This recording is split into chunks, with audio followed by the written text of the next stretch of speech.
Olá, amigas e amigos futetrabalhistas. Esse é o Futetrab Podcast número 6. Aqui quem fala é Solon Sampaio e é aqui que você já sabe que estão comigo, a Nicole Macedo, minha amiga São Paulina. Tudo bem, Nicole? Olá, tudo bom? E você? Tudo bem também, graças a Deus. E o meu amigo, torcedor fluminense do Tricolor das Laranjeiras, Ricardo Herédia. Tudo bem, Ricardo? Olá, boa noite, tudo bem? É um prazer ter o Paulo aqui, que é um cara que a gente tem muito em comum, né? A gente é trabalhista, gosta de futebol e gosta de metal, né? É. Isso Boa, aí. boa noite, saudações trabalhistas a todos. E apresentando aqui o convidado mais que especial desse episódio, ele que é torcedor são paulino, jornalista e é um dos administradores da página Ciro Progressistas, Ciro Progressista está nas diversas redes sociais aí, Paulo Henrique Faria. Tudo bem, Paulo? Tudo bom, Solon? Muito obrigado pelo convite. Prazer conversar com você, com o Ricardo, com a Nicole. Nosso São Paulo, né, Nicole, não está muito bem. Campeão paulista, saiu da fila, mas, meu Deus, que início de campeonato brasileiro terrível. Daqui a pouco a gente vai falar um pouco mais sobre isso, eu imagino, né? Mas é muito bom falar com vocês. Vamos lá. O, o prazer é nosso. Bom, já começando aqui no nosso episódio, Paulo, eu queria falar um pouco do seu trabalho aí com a Ciro Progressista, como que surgiu, como que quem criou, como que Claro. você tomou conhecimento e qual é a temática do trabalho, qual é o foco do trabalho de vocês aí nas redes sociais? Pois bem, foi criado pelo Herbert Cordeiro, que é lá de Maracanãú, que é uma cidade que fica ao lado de Fortaleza. Ele é um grande militante cirista, primeiramente, depois ele foi incorporado ao PDT, né, já está com o Ciro, o pessoal lá de Fortaleza, há mais de 10 anos, não é? E eu o conheci na time Ciro Gomes, a qual eu fiz parte, ajudei a crescer, mas por conta de uma incompatibilidade de ideias e de linha editorial, eu saí e resolvi ajudá-lo na Ciro Progressista. Isso, né, aconteceu em 2019, mas em 2018, um ano antes, eu já ajudava o Beto lá no Facebook, na página bem pequena ainda, tinha menos de 30 mil curtidas, mas aí eu passei a ajudá-lo por lá, a gente cresceu bastante, e eu resolvi ampliar para as outras redes sociais, né, para o Twitter. Hoje o nosso perfil lá tem mais de 21 mil seguidores. O Instagram tem dois perfis, um com mais de 1.700, outro com mais de 2.800. E também no canal do YouTube. O canal do YouTube tem uma curiosidade meio triste, mas, enfim, há um ano atrás o YouTube derrubou o nosso canal, tinha quase 50 mil inscritos, estava bombando, bombando. E a gente teve que remar tudo de novo. A sorte que eu tinha ali um canal reserva com um pouco mais de 1.000 inscritos, né, que eu postava algumas coisas referentes ao trabalhismo e ao PDT, e a gente foi galgando, galgando, galgando, e agora está chegando a 7.000 inscritos, né, com muitas visualizações. O mais importante do número de inscritos é o engajamento, e lá nesse novo canal a gente está conseguindo números semelhantes ao outro que foi extinto, né? Mas é isso. Agora a gente também criou no TikTok, né, um perfil da Ciro Progressista.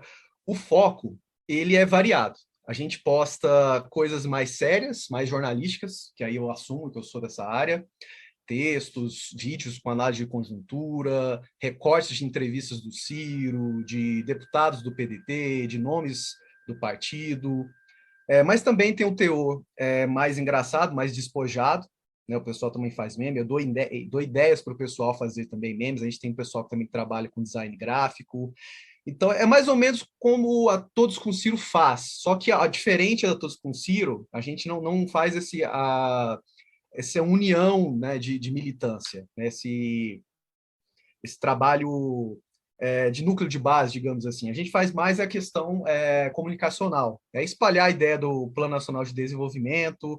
Não é só o Ciro, a gente sempre deixa claro isso, é o projeto, né, de país que a gente quer, que o partido também defende, né, que o trabalhismo de Brizola, Darcy Ribeiro, Getúlio Vargas e companhia defende.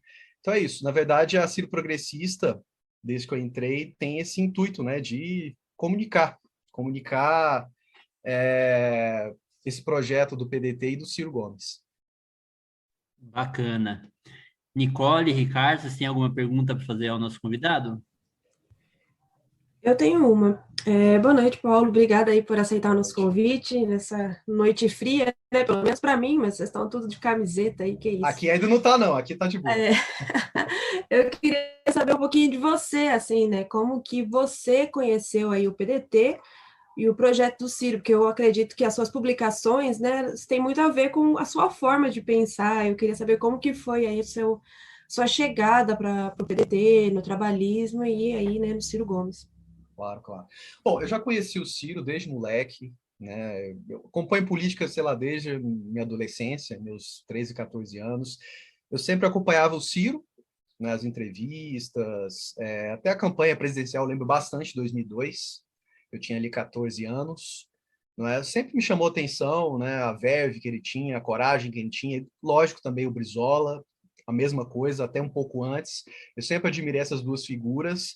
E aí foi passando o tempo, né? Eu terminei o ensino médio, aí entrei de cabeça na política, né? Comecei a faculdade de jornalismo e aí comecei a ler mais, a entender mais, né, como funciona essa conjuntura. E daí, né, lógico, eu não era de esquerda, eu tem, sei lá, uns 9, 10 anos que eu me assumi como cara de esquerda, né, de centro-esquerda, para ser mais específico. E casou, né, com logo depois do impeachment da Dilma, eu estava meio que desiludido, né, da questão política, porque eu tinha trabalhado até para alguns candidatos aqui do PT em Goiás, né? Mas aí casou com a vinda do Ciro para o PDT, que, se não me engano, foi em setembro de 2015, né? E no começo de 2016 eu resolvi acompanhar mais essas entrevistas do Ciro e entrei de vez na militância, né? Pouco depois, no começo de 2017, eu oficializei a filiação ao PDT. Aí de lá para cá aconteceu muitas coisas aqui em Goiânia, aqui em Goiás, né? Eu também aderi à Juventude Socialista do partido pouco depois, e entrei na time Ciro Gomes e foi ampliando essa minha militância, né? Até que na campanha de 2018 eu fui convidado, né, pelo pessoal da campanha oficial, cheguei aí para São Paulo, fiquei pouco mais de um mês no QG político, e não esmoreci, né? Apesar da gente não ter segundo turno, eu continuei, né, com o trabalho, e aí já estava com a Ciro Progressista, saí da time Ciro Gomes, mas aí fortaleci a Ciro Progressista na sequência. E aí é isso, né? A gente vai fortalecendo, né? Vez ou outra eu faço minhas análises de conjuntura, né? Antes era quinzenal, a partir de agosto vou fazer semanal. Eu percebo que tem muita gente boa na militância, mas que não tem vez e voz. É óbvio, é um trabalho árduo, né? Tem mais ônus do que bônus, não vou mentir, mas eu acredito na causa, né? Então, se eu acredito na causa, eu vou me esforçar, eu não vou ficar esperando, e o dinheiro? Cadê o recurso para fazer as coisas? Não é assim. Comunicação, militância não funciona dessa maneira, não é?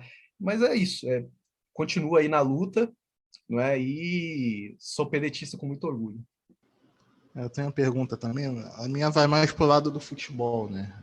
Você torce por São Paulo, como a gente já falou, mas eu sei que você tem um carinho, torce também pro Goiás, né? Eu queria saber como é que foi a escolha desses times, a história de você com eles e tal.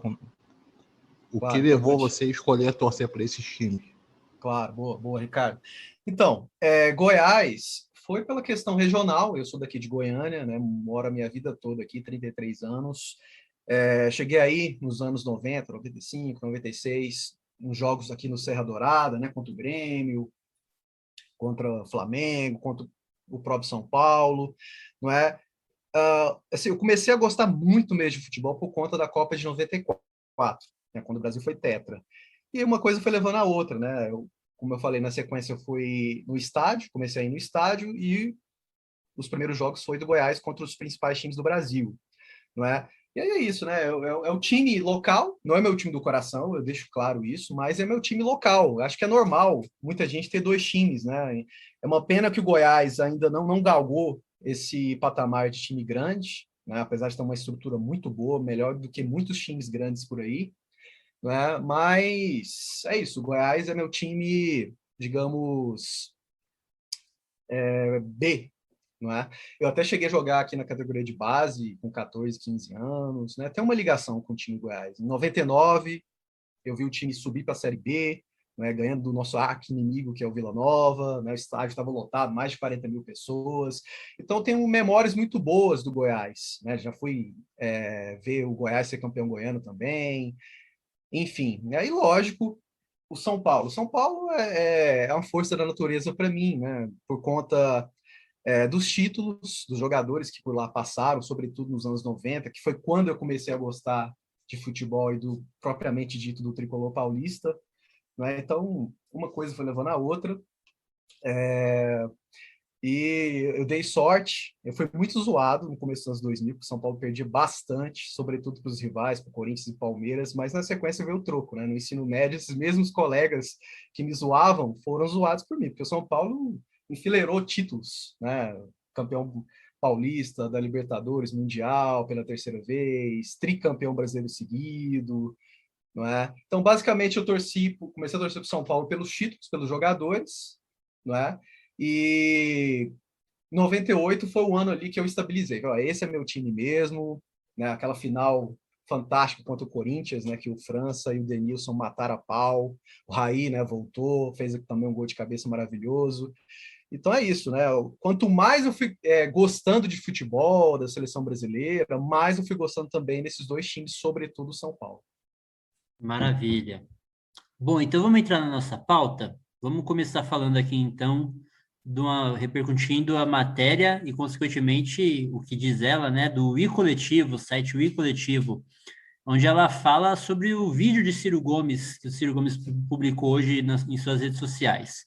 Ciro publica vídeo em que se coloca como o candidato do futuro. O presidenciável Ciro Gomes divulgou nesta manhã de segunda-feira, 28 de junho, novo vídeo em que aponta, segundo sua análise, os equívocos de apoiar candidaturas como as de Lula e Bolsonaro, que representam, respectivamente, passado e o presente. No vídeo, Ciro convida a todos os espectadores para uma reflexão. Primeiro, ele diz que a volta ao passado jamais será o caminho para o futuro, que esse é o problema do Lula, e que Bolsonaro representa a paralisia no presente, que seria a gente ficar soterrado na dor, na morte, no desespero. Diz também que Bolsonaro trai o povo por total e absoluta intenção, enquanto Lula traiu por equívocos ou por interesses que se disfarçaram, se corromperam e se acumularam. E diz também que a gente não deve sentir ódio nem vingança de nenhum dos dois. Que, pelo contrário, que a gente tem que buscar, em vez do ódio, uma força de transformação pelo amor, pelo saber, pelo conhecimento, aonde busca a justiça e a igualdade que a gente quer através do futuro e da inovação. Ricardo, você viu o vídeo? O que você achou da repercussão? O que você achou da produção, de tudo que o Ciro falou? A gente sempre fica ansioso por esses vídeos de segunda-feira agora, né? Eu vi o vídeo de manhã, eu não tenho muito o que colocar naquilo que o Ciro falou, é isso, entendeu? Voltar no Lula é realmente uma volta ao passado, algo que não deu certo e é algo que o povo quis expulsar do governo. E o Bolsonaro é isso que está aí, né? Como o Ciro fala, a mesma política econômica que o povo também expulsou, só que com um verniz fascista, né?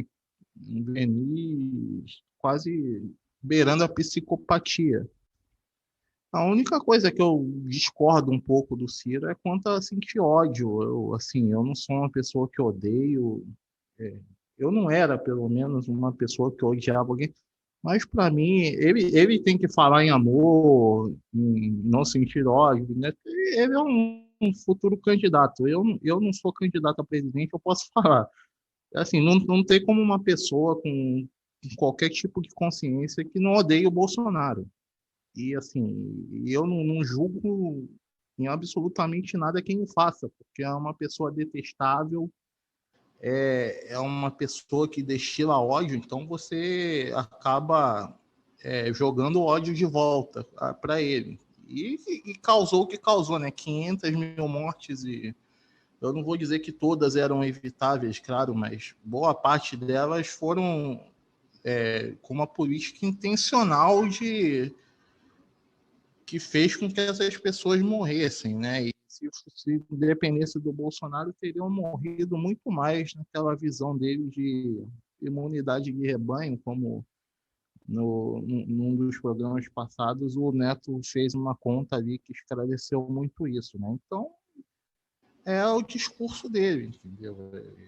Eu achei que deu menos repercussão do que os outros dois vídeos. Eu acho que não teve um ponto assim novo no que ele falou, como foram nos outros dois, uma palavra de ordem muito forte, é algo que ele já vem falando há muito tempo, repetidamente, mas não tenho muito o que retirar do que ele fala, assim, falou no tom correto e as coisas corretas. E você, Nicole, o que você achou do vídeo? Gostou? Eu senti um pouco de tontura naquele gira-gira ali, mas eu acho que é um pouco intencional também, né? Causar esse mal-estar quando estava falando ali de Lula e Bolsonaro. Pelo menos eu captei essa mensagem. Mas eu acho que esse é o caminho, né?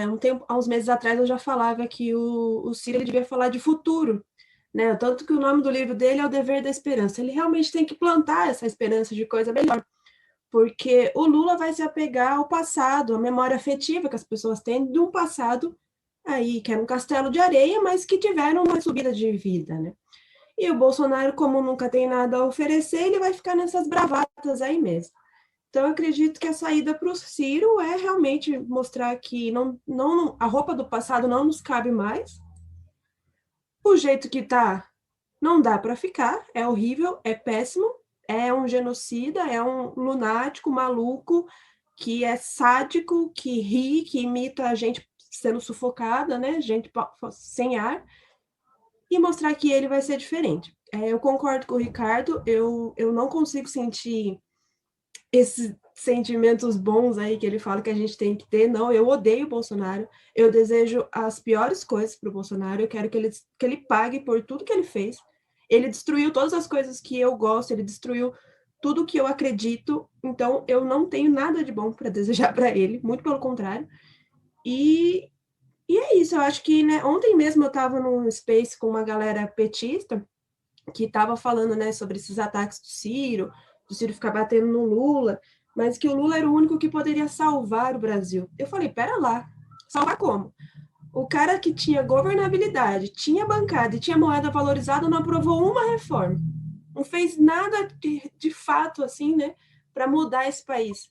O que leva a achar que vai ser diferente, né? Então, eu acho que quanto mais o Ciro mostrar que Lula teve a faca e o queijo na mão, mas ele não quis fazer uma mudança estrutural nesse país mesmo, porque não tem outra palavra para dizer. O cara, ele realmente não queria, porque ele teve todas as condições para mudar. Não fez.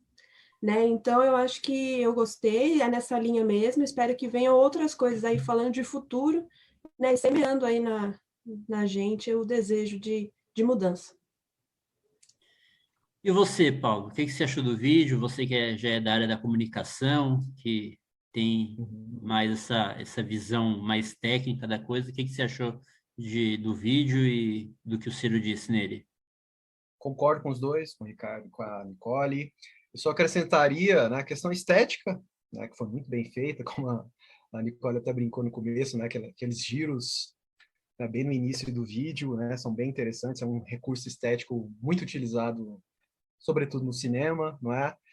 Mas é isso, o João Santana, pelo que eu tenho acompanhado, ele está deixando claro para a população, para o eleitorado principalmente, que essa polarização é muito danosa para o país. Então, ele pegou o discurso, uma retórica que já era do Ciro, que já era inerente a ele, e está expondo, né, semanalmente. Né? Ele está dialogando com os evangélicos, com os católicos, né? Mas, ao mesmo tempo, ele também mostra, ó, o país tem esse número recorde de desempregados, não é só pelo Bolsonaro, é pelos erros do passado, do Lula, né, da Dilma, principalmente, ou seja, dos governos petistas, do Temer, que, de certa maneira, é uma herança deles, e agora do Bolsonaro, né? Que é o pior possível, eu concordo com a Nicole. Tirando a morte, eu desejo tudo de ruim para o Bolsonaro, entendeu? Também não vou desejar a morte, né? Mas ele é um genocida, é um traidor. A palavra de ordem, Ricardo, na verdade é essa, é traidor. De novo, o Ciro usou, né? Nessa peça publicitária, não é? Então o caminho é esse mesmo, o caminho é deixar claro os erros, não é? E só não foi, digamos, viral, como foi principalmente o de 2 semanas atrás, por conta, lógico, da captura, entre aspas, do Lázaro aqui em Goiás, não é? Isso dominou a pauta jornalística e redes sociais durante toda a manhã e tarde dessa segunda-feira. Eu estava pensando nisso mesmo. A repercussão do caso Lázaro deu uma Acobertou, né? esfriada, isso, deu uma esfriada Foi. na repercussão do vídeo do Ciro. Bom, vamos então agora falar de futebol, falar da 7ª rodada do Campeonato Brasileiro. Essa rodada que eu e o Ricardo tinha feito uma aposta aí, quem Eu perdesse ia vi. cantar o hino aqui no episódio, mas mais uma vez os times pipocaram, né? E aí ninguém ganhou, ficou no empate, e mais uma vez ninguém vai pagar a aposta aqui. Tinha que ser os Bom, dois cantando o hino, aí. Um cantando o hino do não, time não, não, contrário. só se perder. Bom, então vamos falar dos resultados da 7ª rodada. Rodada que ainda não foi concluída, né? No momento que a gente grava, tá perto ainda, falta 20 minutos para começar o último jogo da rodada, Aqui em que é Goiânia. Atlético Goianiense e Bragantino. Então vamos começar falando do primeiro jogo, né? No Alfredo Jaconi, o Juventude venceu o Flamengo por 1-0, o jogo que foi às 11 horas da manhã. É um jogo bem surpreendente, né? Pelo resultado, todo mundo esperava a vitória do Flamengo. Em São Januário, o Fluminense e Corinthians, o jogo que a gente apostou, ficou no empate em 1-1. No Allianz Parque, o Palmeiras teve uma vitória heróica, né, contra o Bahia por 3-2. O jogo foi às 20 horas. O Grêmio empatou em 0-0 com o Fortaleza na arena do Grêmio. O Atlético Paranaense empatou em 2-2 com a Chapecoense na Arena da Baixada. O Santos venceu o Atlético Mineiro na Vila Belmiro por 2-0. Na Independência, o América Mineiro empatou com o Inter por 1-1. No Castelão, o Ceará e São Paulo empataram em 1-1 também. O Sport empatou na Ilha do Retiro com o Cuiabá em 0-0. E agora, às 20 horas, daqui a pouco começa o jogo, o Atlético Goianiense enfrenta o Bragantino às 20 horas, no Antônio Ascioli, em Goiânia. Já com esses resultados, então, o Bragantino mantém a liderança, né, com 14 pontos. Tá, só ele joga ainda dos que poderiam terminar a rodada como líder. E aí, Paulo, o que você achou da rodada? Qual o destaque que você faz aí desses jogos? Uma rodada de muitos empates, né? Claro. Bom, vou começar pelos destaques negativos. Óbvio, Flamengo, perdido para o Juventude. Não adianta colocar a culpa em campo, tá me encharcado. A condição ruim foi para os dois times. Não adianta vir com essa choradeira. Foi uma vergonha, de qualquer maneira, ter perdido para o fraco Juventude. Lógico, o nosso São Paulo, né, Nicole, está muito mal. Né? O pior início de campeonato brasileiro de todos, pelo menos dos que eu acompanhei. Pontos corridos, isso é fato, é o pior. A pior largada já existente do tricolor nessa competição. Não é? E o Grêmio, né? O Grêmio, meu Deus, lanterninha. Só não perdeu ontem porque o Pikachu perdeu o pênalti e também o rebote. Não é? Esses são os destaques negativos. E os positivos é o Red Bull Bragantino, né? Tá ali como líder. Eu acho que vai ganhar do Atlético Goianiense logo mais aqui em Goiânia e vai para 17 pontos, né? Vai dar uma disparada. O Atlético Paranaense está bem, poderia ter ganhado ontem, lógico, da Chapecoense em casa, mas cedeu o empate. O Fortaleza está me surpreendendo bastante, não esperava essa campanha boa até aqui. O Bahia também, que deu um mole ontem, poderia ter pelo menos arrancado o empate com o Palmeiras, né? O Palmeiras que tá... É estranho o Palmeiras, esse time do Palmeiras, né? O Abel é um chiliquento, superestimado, não é essa bola toda, né? Deu sorte, sobretudo, de ter ganhado a Libertadores, não é? Mas o time está cheio de altos e baixos, né? O elenco do Palmeiras é bom, não adianta ele vir falar que não é, porque está reclamando de barriga cheia. Essa que é a verdade, não é? Mas é isso, né? Vamos ver, tem muita coisa para rolar ainda, né? Óbvio que São Paulo e Grêmio não vão brigar para cair, vão se recuperar, mas também briga pelo título já era, né? Já era, já era. Agora o foco, tanto para São Paulo quanto para Grêmio, são as Copas, né? O São Paulo tem a Copa do Brasil, vai pegar o Vasco, eu acho que passa, com dificuldade, mas passa.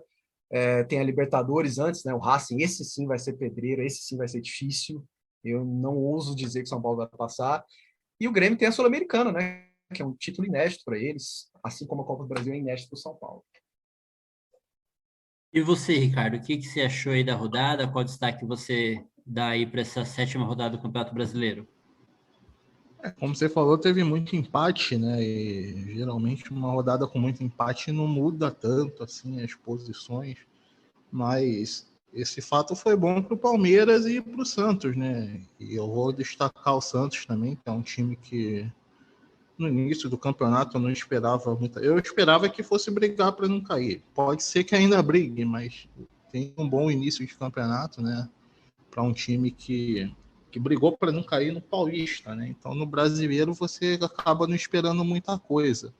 E quanto ao nosso jogo lá da aposta, Fluminense e Corinthians, que sinceramente foi o único jogo que eu consegui assistir ontem,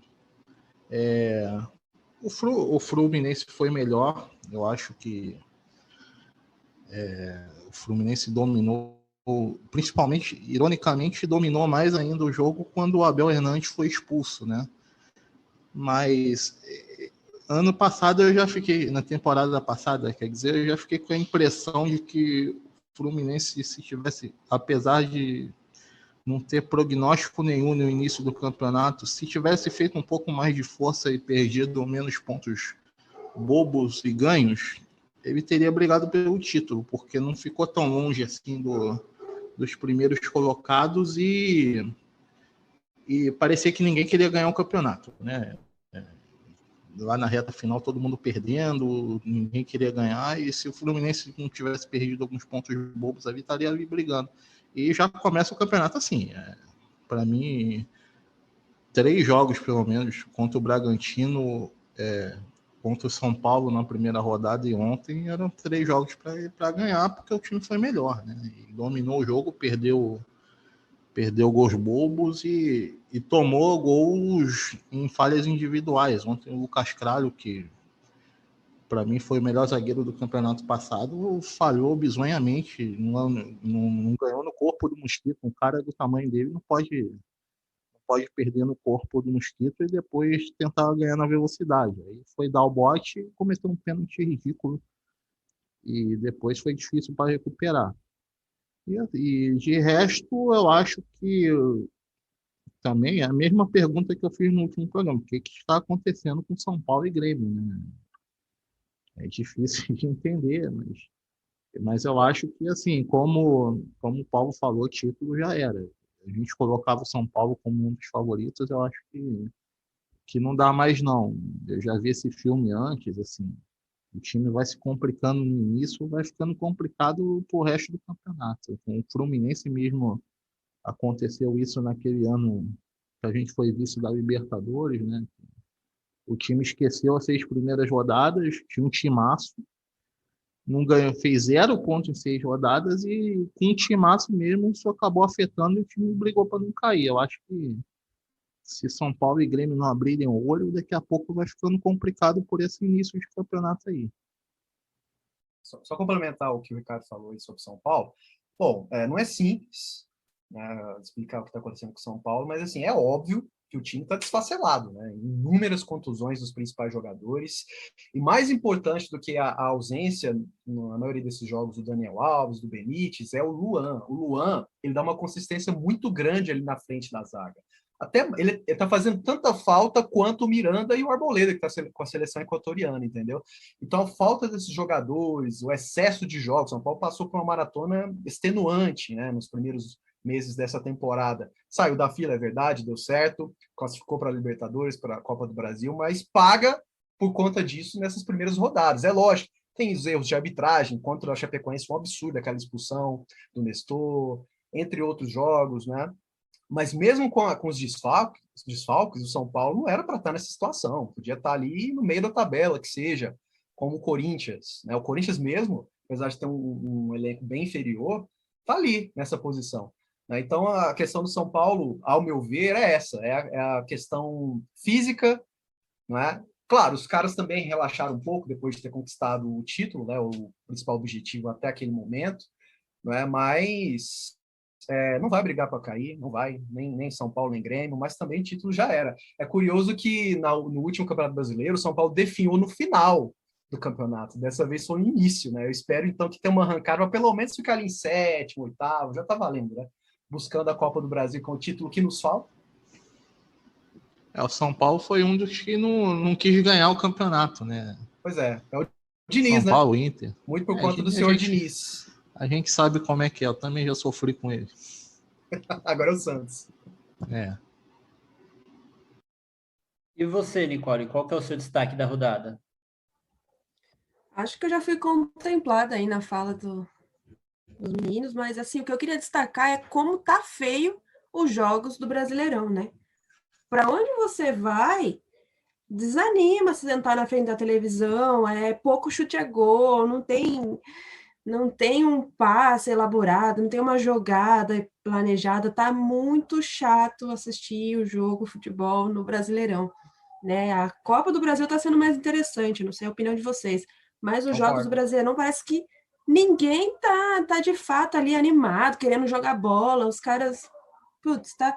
E o destaque que eu queria falar é do Santos, né? Ganhando aí do Atlético Mineiro, o Santos do Diniz, que tava todo mundo desacreditando, achava que ele ia jogar lá embaixo e tá aí, né? Tá vindo, tá interessante. O campeonato é muito longo, né? Tá no começo. Play for aí São Paulo e Grêmio. Vamos orar por esses times, porque tá complicado. Mas é muito longo, né? Tem muita coisa. E eu penso que esses primeiros aí, Bragantino, Fortaleza, Atlético Goianiense, já eles vão caindo aí, não vão conseguir manter essa. Acho que o Braga vai, essa intensidade. O Braga vai incomodar, talvez. Viu? Mas não vão conseguir manter essa intensidade aí quando os grandes entrarem, né, de fato aí claro, concordo. Nessa consistência de jogos e começar a levar a sério, né, Brasileirão. Eu acho que, assim, só complementando, Solon, eu acho que a briga agora, a meu ver, fica restrita a 3 times: Flamengo, Palmeiras e Atlético Mineiro.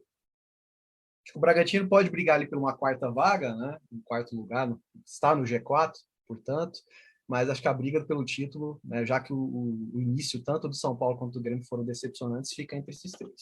Eu acho que o Fluminense tem um bom time, mas não para brigar com eles. O Bragantino vai ser aquele time chato, né, que vai fazer os grandes perder. Aquela jogada importante, aquele jogo, perder aqueles 3 pontinhos importantes. O Atlético Goianiense também, viu? Vai ser Fortaleza, vão incomodar bastante, como já estão incomodando.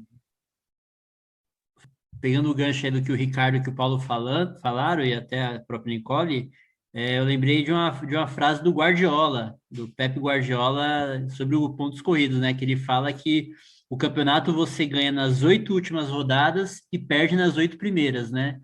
Que, então, tanto São Paulo como o Grêmio provavelmente já pode dar adeus às chances de título aí pelo que vem fazendo nessas... Já estamos na 7ª, né? A próxima rodada no meio de semana é a 8ª. Então provavelmente já não briga pelo título. E pelo que a Nicole falou também, eu queria fazer as honras para mim aí, que eu falei no primeiro episódio do nosso podcast que esse campeonato ia ter um nível técnico baixíssimo, por causa de tudo, né? Da Copa América no meio do campeonato, que o desgaste também de uma temporada emendando na outra, os times paulistas tiveram alguns jogos, assim, semana com 3, 4 jogos na mesma semana. Então, era meio que bola cantada que esse campeonato ia ter um nível técnico baixíssimo, pelo menos nas primeiras rodadas. Bom, então vamos fechar esse bloco aqui. Aí, no próximo bloco, assim que a gente voltar, a gente já fala da 8ª rodada, né? Dos confrontos da 8ª rodada do Campeonato Brasileiro, que a gente vai ter no meio de semana.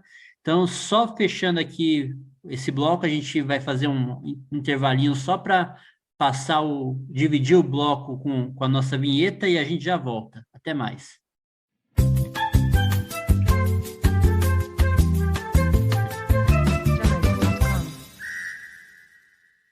Começando o segundo tempo do Fute Tribe Podcast, episódio número 6.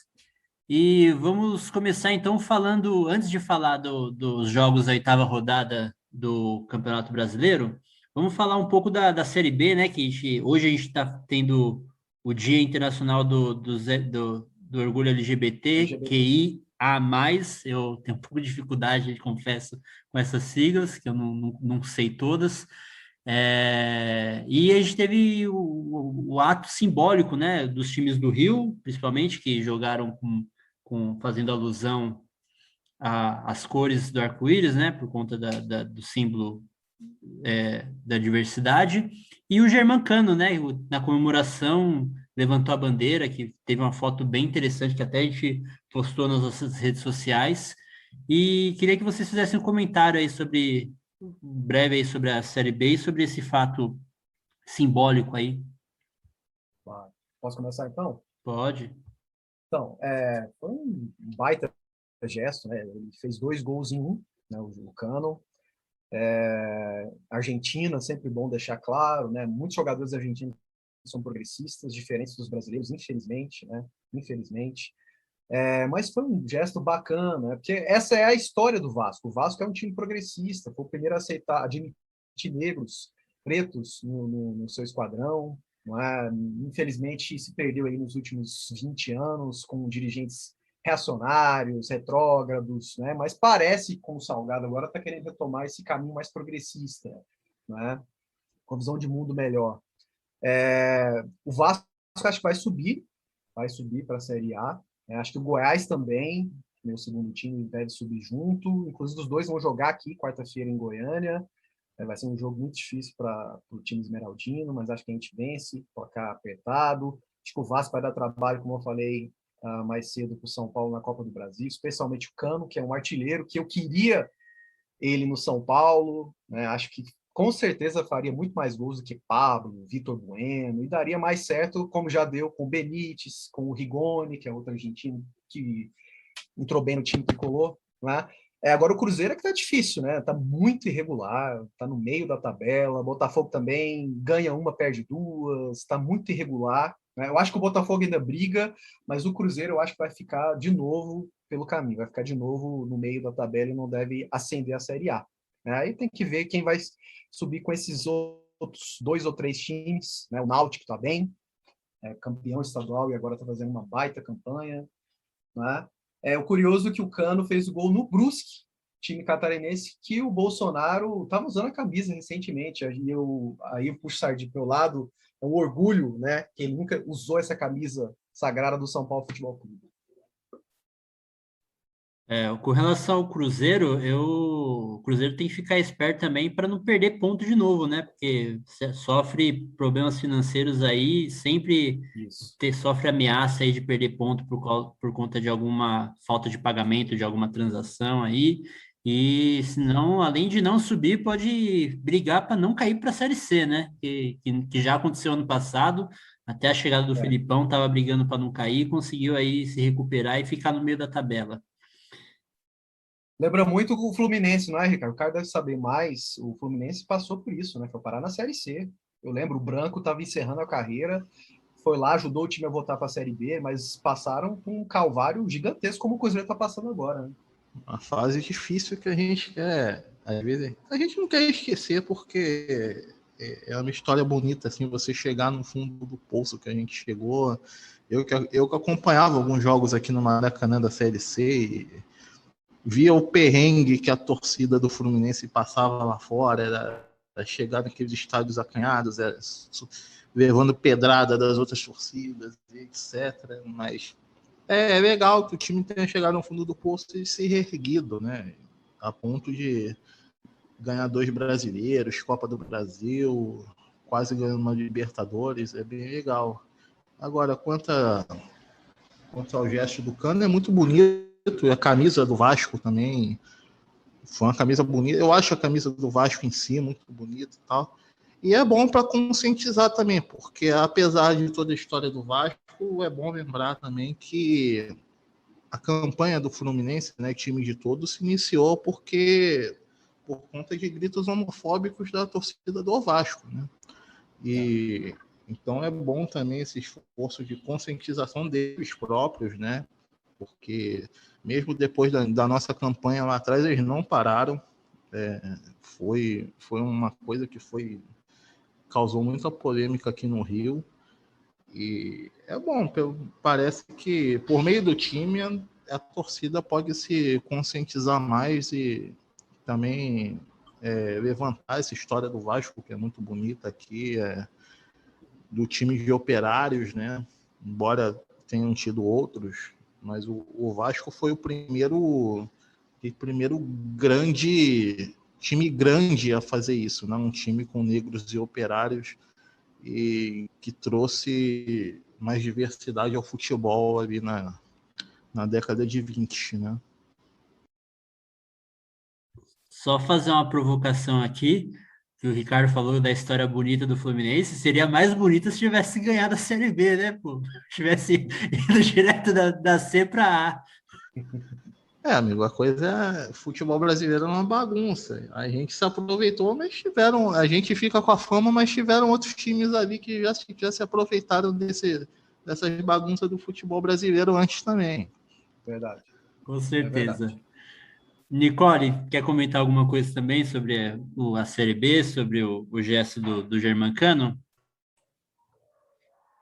Eu queria rir um pouco da situação do Cruzeiro, né, gente? Eu tenho muito amigo atleticando e eu recebo muito vídeo, assim, recortes dos jogos, e é uma coisa extraordinária o quanto eles não conseguem jogar bola. O negócio é horrível.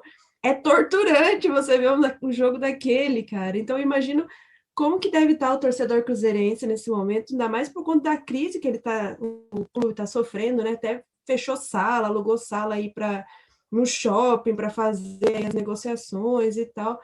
E até Pix, né? No meio da metade do jogo, assim, eles param para você contribuir com Pix. Então, a situação do clube tá feia e aí, né?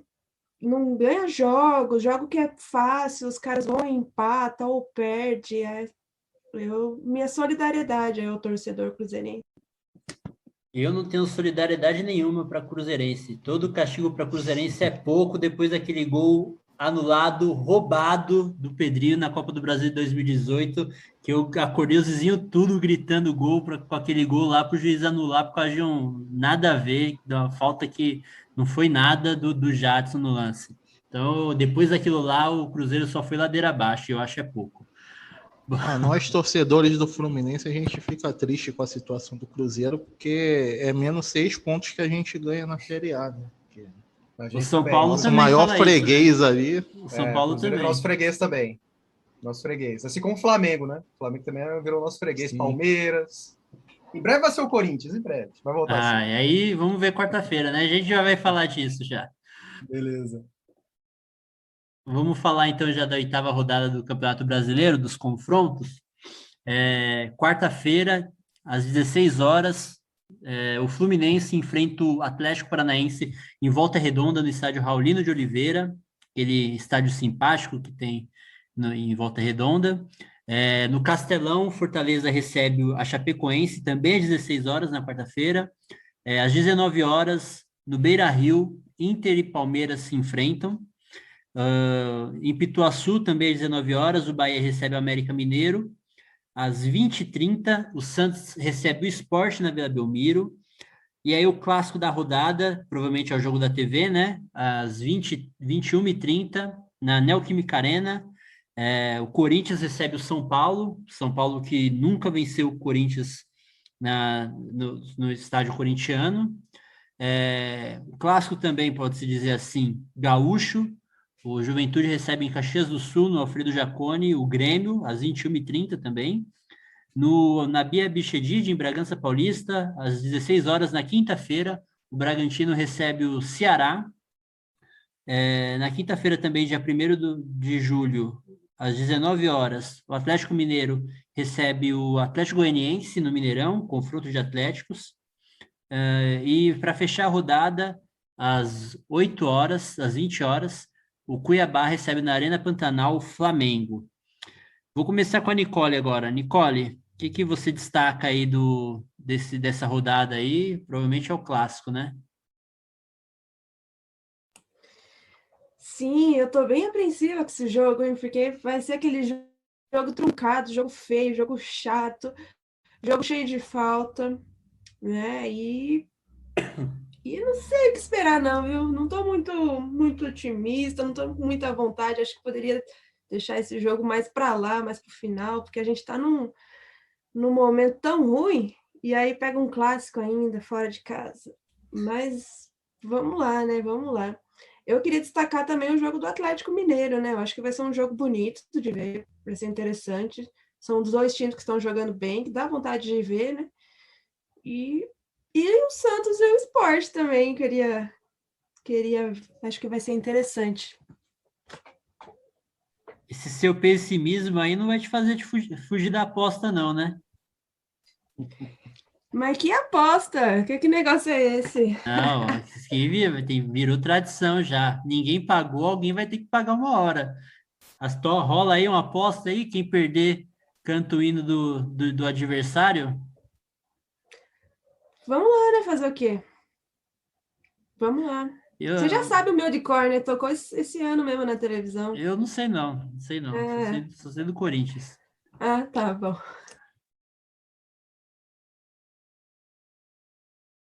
Paulo, qual o destaque você faz aí dos confrontos da oitava rodada aí do campeonato?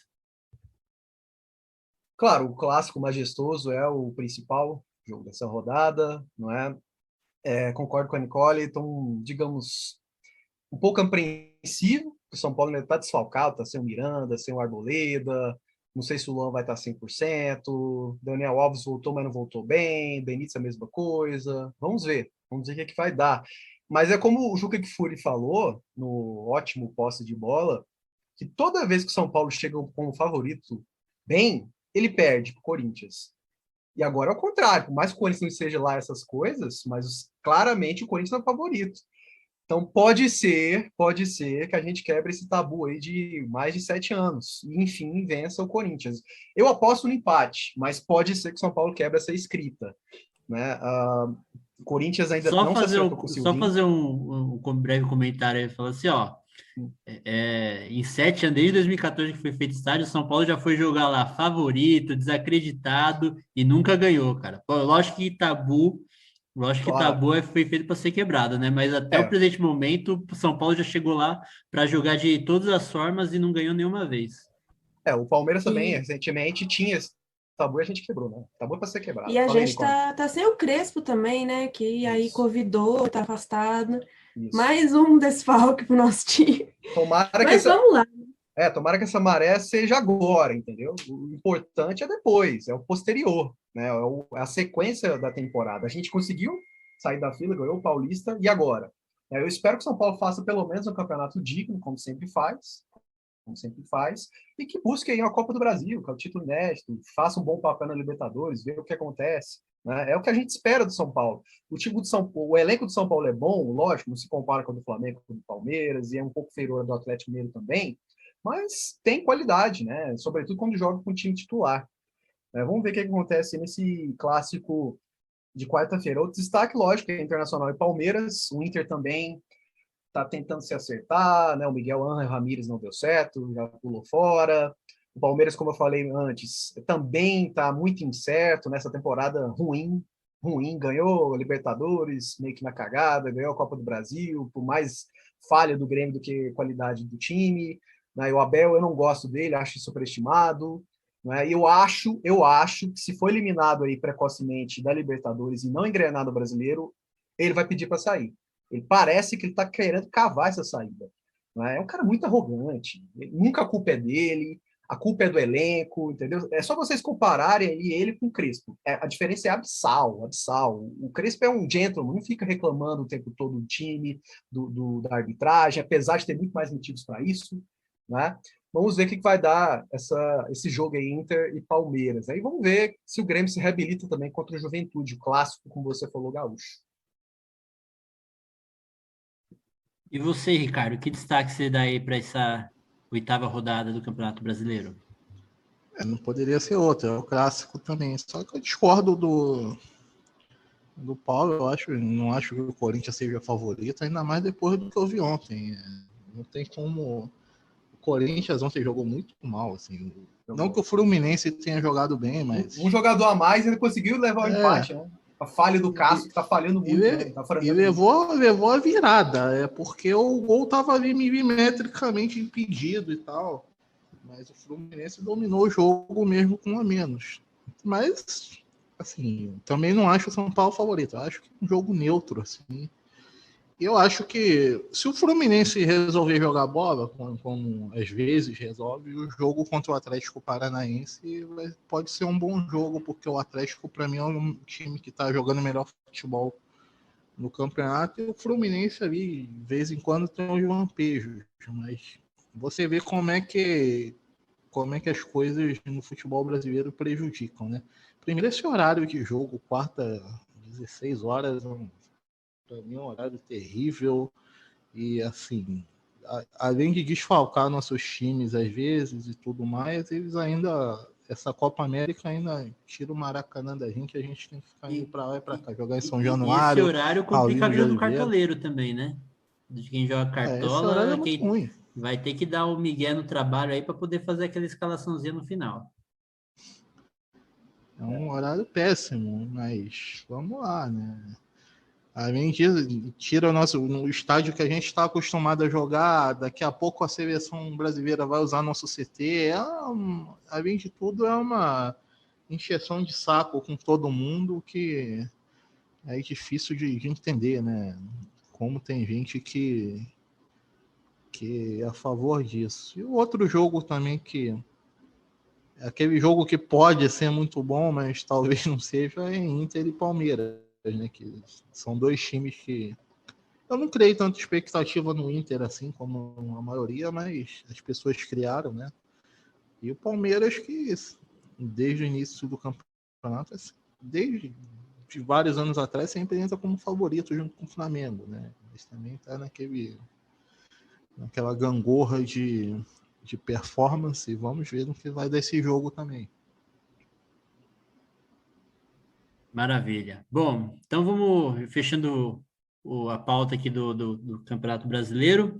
Só já reafirmando que está feita a aposta, então, eu e a Nicole, Corinthians e São Paulo, quarta-feira. Quem ganhar vai ouvir o, o colega cantando o hino do seu time aí no Mas tem próximo que ser episódio inteiro, do né? Futitrabe. Tem que ser inteiro, pode ser só um trecho, não.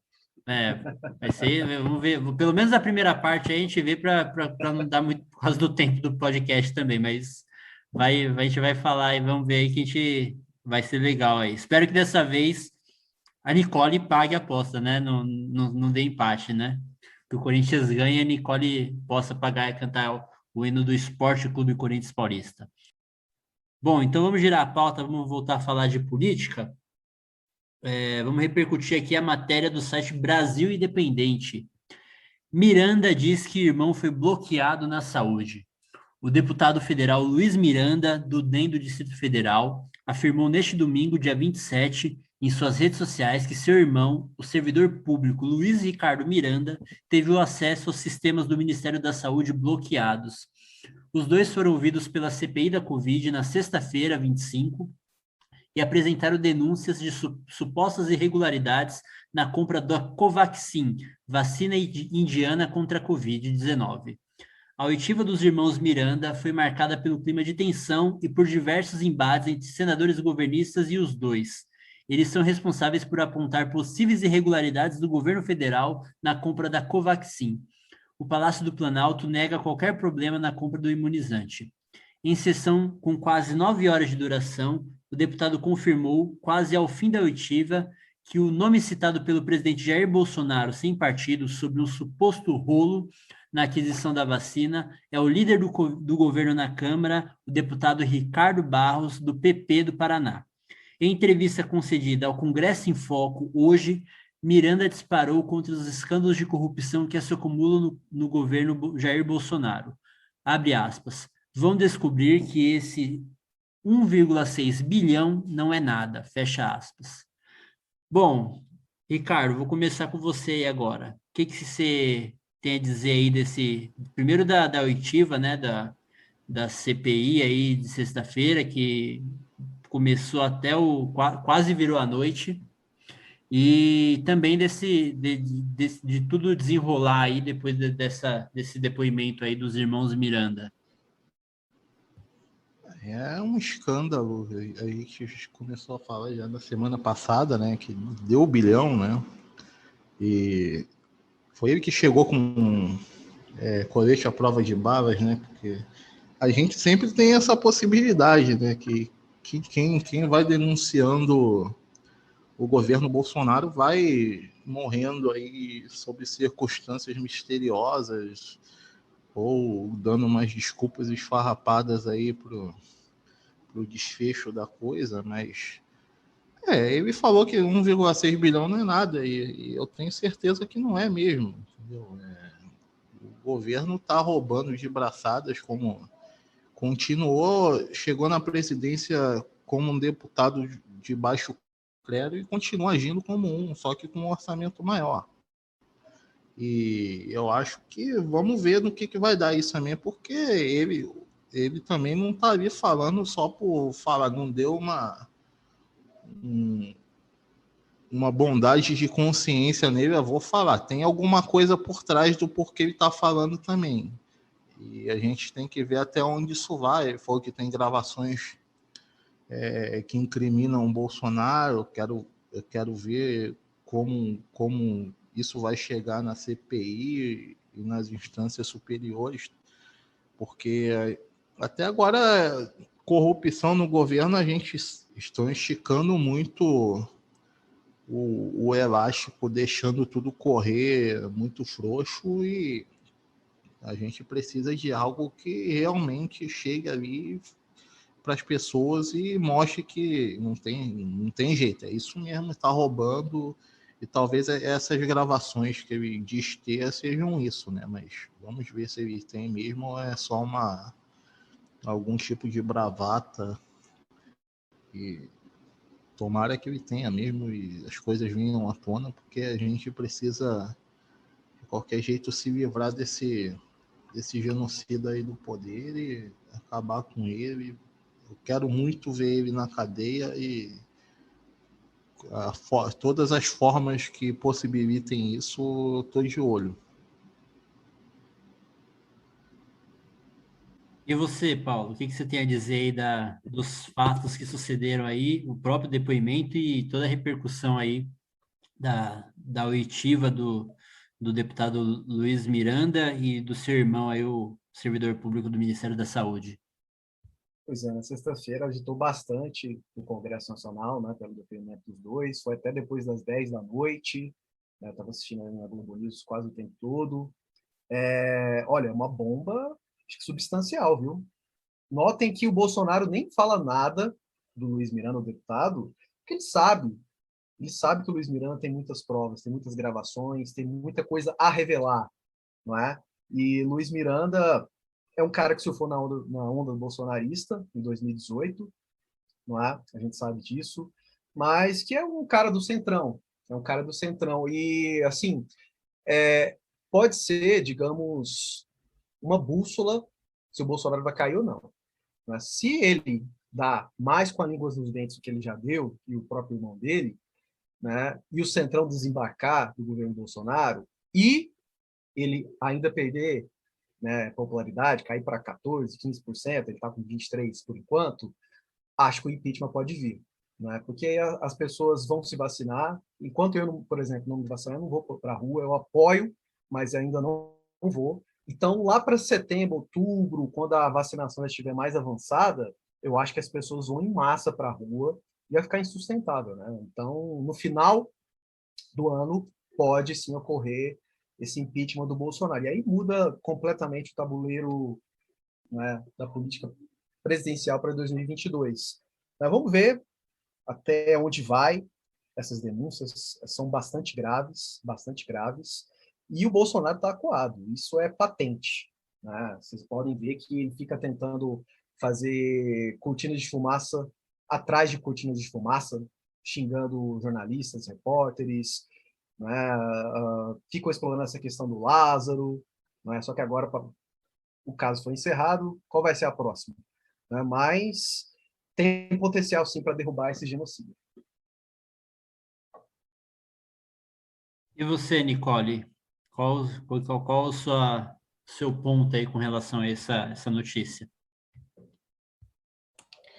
O primeiro destaque que eu faço era no medo, né, do Miranda, dos irmãos lá, e ele chega uma hora que ele chega a chorar porque ele sabe como é tratado quem denuncia aí, né, essa família, esse governo bandido. Ele basicamente está com bastante medo e ele sabe muito bem com quem ele está mexendo, né? Deve saber muita coisa. Outro destaque que eu faço é a questão que o bolsonarismo ele sofisticou a corrupção dos governos anteriores. Eu sempre falo isso, vou continuar falando isso, tanto que agora a gente tem no centro da história Ricardo Barros, que passou pelo governo do Fernando Henrique e do governo petista, né? Então é um cara que conhece muito bem, né, os trâmites aí para se fazer corrupção, para se desviar dinheiro público. É um cara que já sabe muita coisa, inclusive daí, tá claro que tá junto, né, de conluio com o Bolsonaro. Ainda bem que o nome dele foi falado, e vamos ver agora, né? Eu vi recentemente aí na internet também que eles vão acionar o Supremo Tribunal Federal por conta da prevaricação. Então, nos resta esperar, pressionar, né? Vai ter o movimento aí agora no dia 3, né, de julho, e vamos lá, né, gente? Eu acredito que dá tempo, sim. Uhum. Dia 30, né? Dia 30 que vai ter o super tempo, pedido de impeachment. Sim. Vai ter o super pedido de impeachment. Com gente, inclusive, do Centrão. Vamos ver o que vai dar, né? Sim. Vamos ver o que vai. Eu acredito que vai dar, sim, sabe? Eu, desde o começo, eu estou bastante confiante que essa CPI tem como derrubar o Bolsonaro, sim. E talvez eu esteja sendo iludida, mas vamos ter fé. Eu tenho esperança que vai acontecer alguma coisa, assim. É como eu brinquei no Twitter, só complementando, que a CPI estava caminhando, a pizza da CPI estava caminhando para o forno e agora voltou para a geladeira. Ou seja, não vai ter pizza. Pelo que está se desenhando, é muito grave essas denúncias dos irmãos Viana. Né? Vamos ver o que vai acontecer nos próximos meses. É o que eu falei. Se vai cair ou não. Exato. É o que eu estava pensando. O Bolsonaro e o governo Bolsonaro, eles estavam acostumados a roubar dinheiro de pinga, né? Gasolina e tralalá. E agora eles se viram numa questão com muito dinheiro. E só que eles são um bando de competentes, até para roubar, então um acaba entregando o outro ali sem querer. O cara, por exemplo, esses irmãos Mirandas, tava fazendo uma fofoca, caiu numa CPI. Por quê? Porque é trouxa, sabe? Não sabe roubar grandes quantidades. Então, eles mesmos vão se denunciando, eles mesmos vão caindo, e vai chegar uma hora que o Bolsonaro não vai mais conseguir realocar, né, dirigente, delegado, papapá, Supremo, ele não vai conseguir mais. Isso, né? E eu acho que a né? CPI aí tem tudo para dar certo. Então o circo está se fechando e vamos ver como vai ser a partir de agora, né? E não pode deixar esfriar. É por isso que eu falo, os atos têm que ser agora, o pedido do impeachment tem que ser agora, acionar o Supremo tem que ser tudo agora, não pode deixar esfriar e surgir outro caso Lázaro para distrair aí a grande massa da população. Bom, eu tenho alguns destaques a fazer desses fatos aí. O primeiro é que o Ricardo Barros é de Maringá, né? Terra do marreco, do juiz Sérgio, do ex-juiz e ex-ministro da Justiça Sérgio Moro. O Ricardo Barros foi prefeito de Maringá, né? No final dos anos 80, começo dos anos 90. Outro destaque é que, com tudo isso que está acontecendo, se o Luiz Miranda tiver mesmo gravado a conversa com o Bolsonaro, é irrefutável o crime, pelo menos, no mínimo, de prevaricação. É irrefutável isso.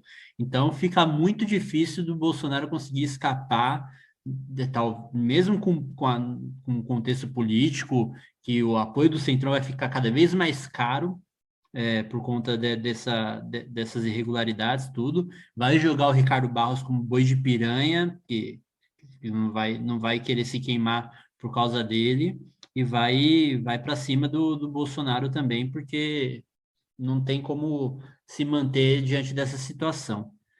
E acho que o impeachment aí é cada vez mais provável, né? A gente ainda vai ter ainda o depoimento aí, parece que é a ex-mulher do Pazuello que é depor também na CPI. Vamos ver aí como que vai ser os próximos capítulos. Vocês têm algum complemento ainda para falar dessa notícia, desses fatos?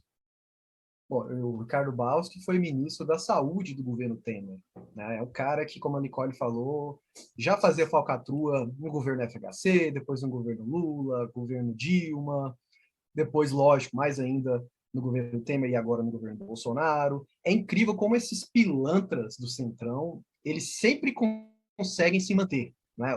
Ou quando sai, dá um jeito de voltar, como é o caso lá do Romero Jucá, que já está fazendo as pazes ali com Lula, né, com Eunice Oliveira. É incrível como esses picaretas conseguem se renovar, não é? Seja ele com o governo dito de esquerda, que é o caso do Lula, seja com a direita, extrema direita agora do Bolsonaro. Né? Então não é à toa que a gente apoia o Ciro Gomes. Né? Você não vai ver o Ciro Gomes abraçado a esses pilantras que estão por aí.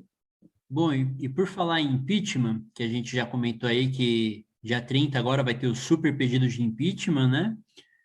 Dia 3 vai ter ato aí nas cidades aí pedindo o impeachment do Bolsonaro. E um site lançou o placar do impeachment de Bolsonaro com os votos dos deputados.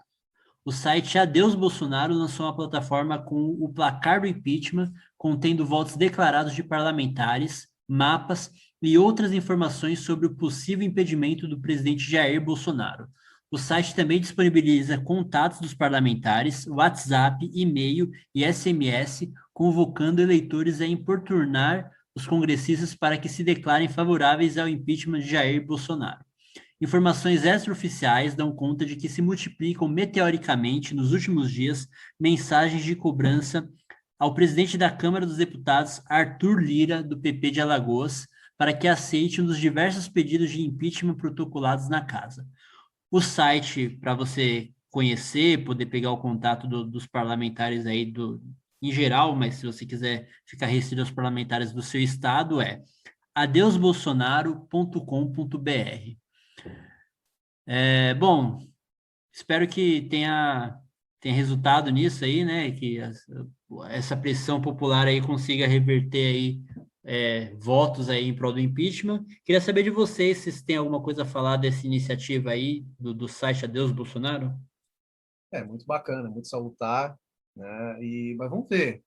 Como eu falei, vai depender muito dessa equação, né? Quer dizer, se realmente os irmãos Miranda vão falar mais coisas substanciais, se ele vai perder ainda mais apoio popular, se as pessoas, à medida que vão sendo vacinadas, vão cada vez mais para as ruas, né? Então vamos ver. O Arthur Lira é outro picareta, outro de Alagoas, né? Que é associado ao Collor, não é? Vocês verem como Alagoas está bem, né? Collor, Arthur Lira, Renan Calheiros, né? E o Ciro não tem problema, não está com esse pessoal, né? Como eu O falei Renan agora há Calheiros pouco. está tentando limpar a barra dele aí nessa CPI, né? Fazendo. Picareta convenhamos, né? Péssimo relator, péssimo. Se não fosse ali o Randolph na vice-presidência, até Pior que o é Marazzi verdade. está me surpreendendo, os senadores, a senadora Elisiane, a Tebet, até A a Tebet Cátia deu show. A Abreu. Tebet até. Tudo Isso, bem que é do Acredito, né? Mas convenhamos que o do Sergipe lá, Alessandro Vieira também está fazendo um Alessandro bom Vieira, papel delegado, né? também. Pois é, eles todos estão tendo muito mais destaques que os senadores petistas. O Humberto, nossa, toda vez que eu vejo o Humberto falar, dá vontade de dormir. Meu Deus, péssimo de oratória, péssimo senador lá de Pernambuco. Né? E o Renan Calheiros. Esses são os representantes do lulopetismo na CPI, mas estão coadjuvantes, estão coadjuvantes. Vamos ver, o Randolph está pedindo uma representação aí para prorrogar por mais 90 dias, vamos ver se ele consegue. Tem que ter 27 pedidos de senadores, eu acho que ele vai conseguir. Ele vai conseguir. Se o impeachment passar na Câmara, que é o mais difícil hoje, sendo realista, mas se passar, Bolsonaro já está fora, porque com certeza ele não tem maioria no Senado. Já, desde já. Até o Cajuru já pulou fora. Cajuru, a gente sabe bem aqui em Goiás, que também se elegeu surfando a onda bolsonarista, mas já rompeu com o Bolsonaro. Ele já está até elogiando o Ciro aí toda semana. Vamos ver o que vai dar. E o Lira, ele não é burro. Ele vai fazer o máximo possível para sugar dinheiro do governo, né, para o Centrão, né, uma coisa semelhante ao que o Cunha fez no passado, né, para aí quando ficar insuportável, né, vai deixar o Bolsonaro sozinho com os seus, né, com 01, 02, 03, 04 e os malucos, né, Carlos Zambelli e companhia. E só reforçando que é proposital eles serem coadjuvantes aí, porque a intenção desses senadores é desidratar, mas não matar Bolsonaro, né? Não é o Do Lula, impeachment do né? Bolsonaro. O Lula, você vê que o Lula fala um A.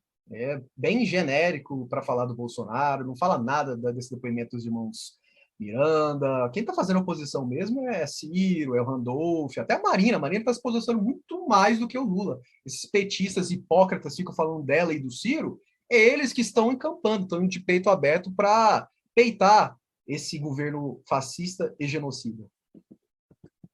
Ricardo, Nicole, vocês têm alguma coisa a comentar sobre isso? Eu acho que pressão tem que ter de tudo que é lugar. Então é uma boa iniciativa aí, tem que encher o saco dos congressistas mesmo. E eu dei uma olhada no pra cá dos declarados, né, mais cedo, e proporcionalmente estava muito bom. Mas aquilo, né, a maioria não se decidiu ainda. É por isso que tem que vir pressão, seja virtual, seja das ruas e de tudo, de onde puder.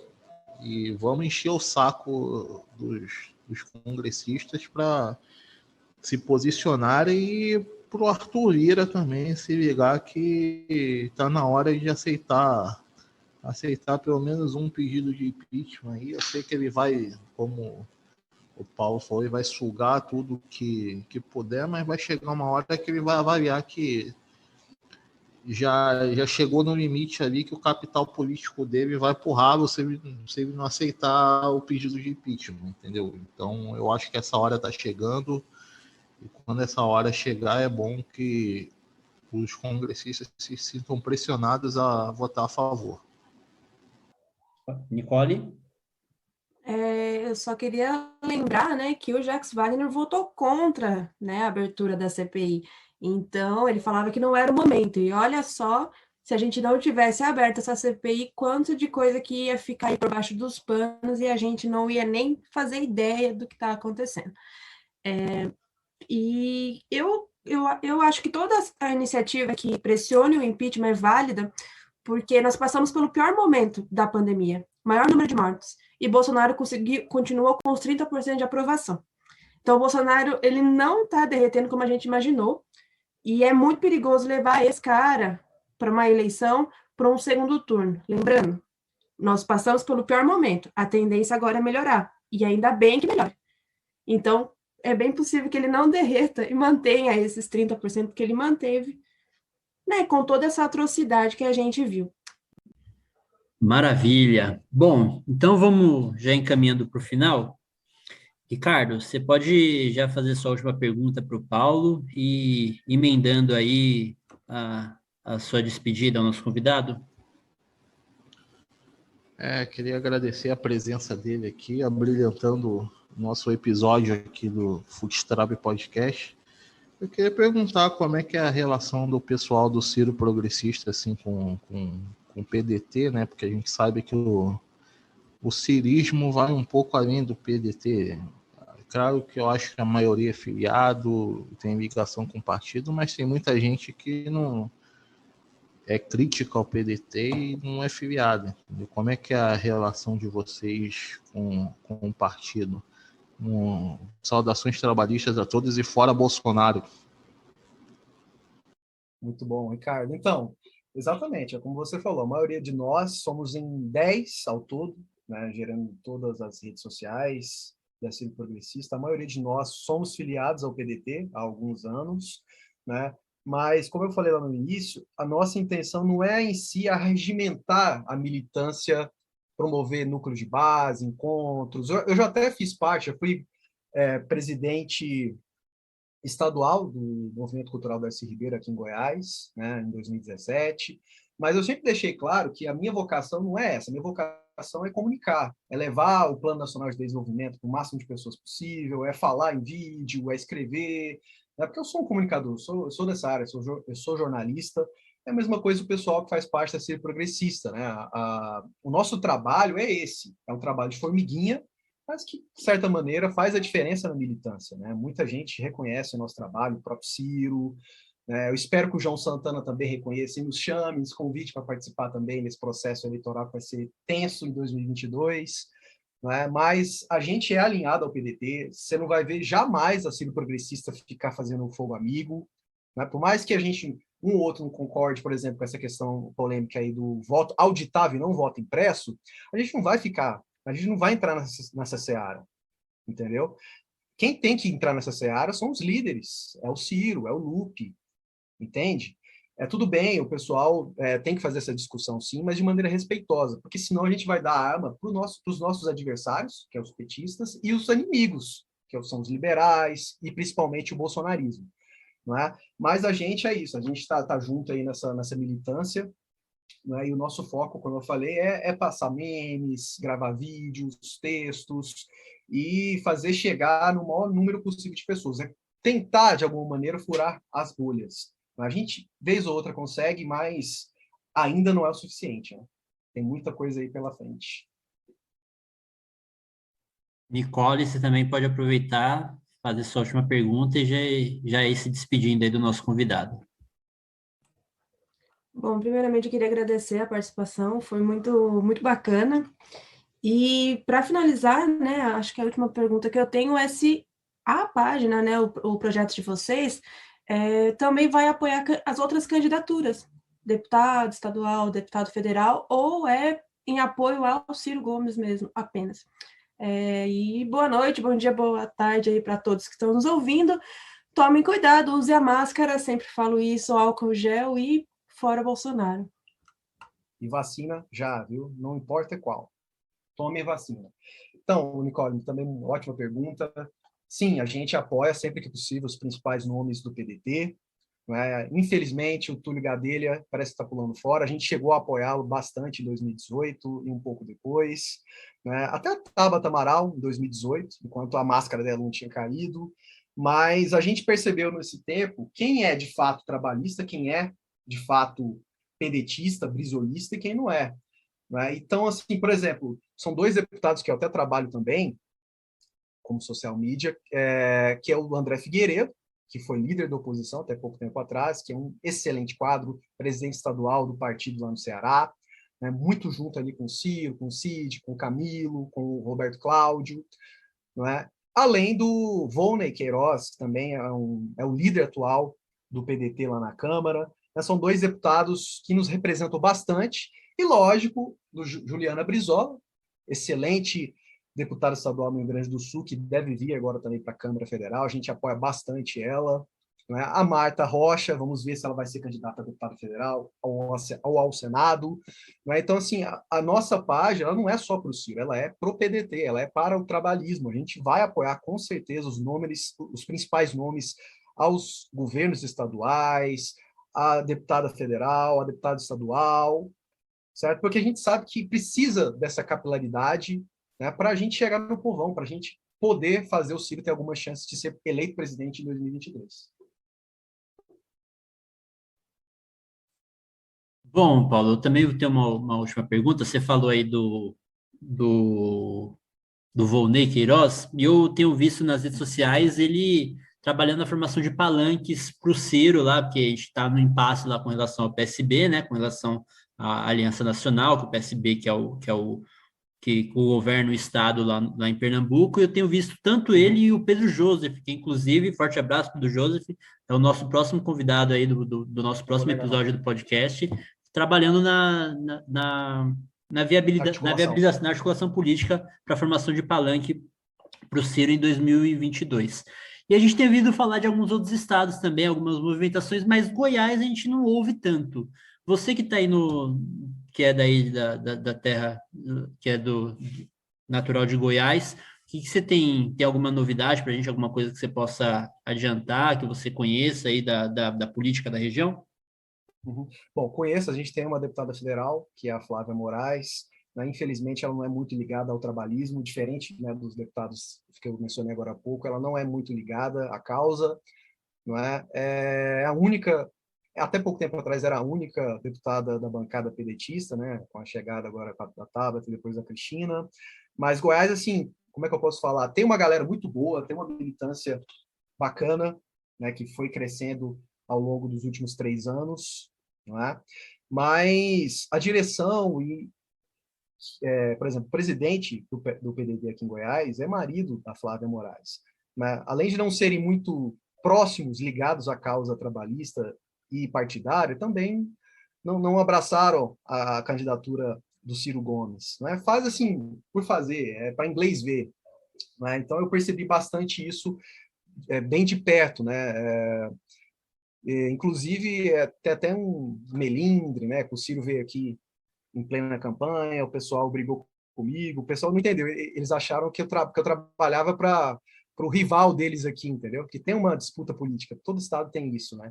Mas nada a ver, eu estava trabalhando para o Ciro, né? O mais importante que a vaidade, ou mesmo a gente fortalecer o nosso grupo político é o objetivo, né? Levar o Ciro para a presidência. Então, Goiás é enfraquecido por isso, muito por conta da sua direção aqui.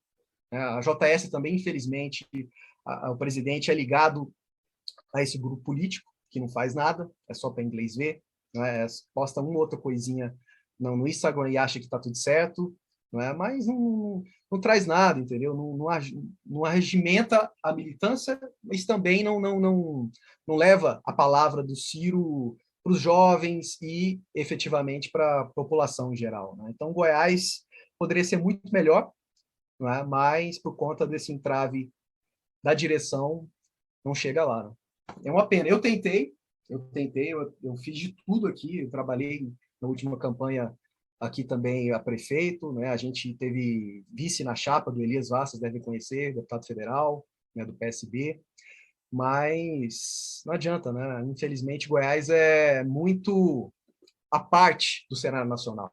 Tanto que o Ciro nem dá entrevista, já tentei aqui várias vezes conseguir entrevista para ele, mas ele sabe que não vai ganhar muito voto aqui, até porque a direção não ajuda como deveria, né? Então, o que eu posso fazer, eu já fiz. Né? Então, a minha questão maior é a militância nacional. E ainda bem que lá em Pernambuco, apesar do Túlio Gadelha, né, tá fazendo muita besteira, tem aí o Pedro Joseph e principalmente o nosso líder Volney Queiroz, que esses sim são trabalhistas e levam a causa do partido e do Ciro adiante.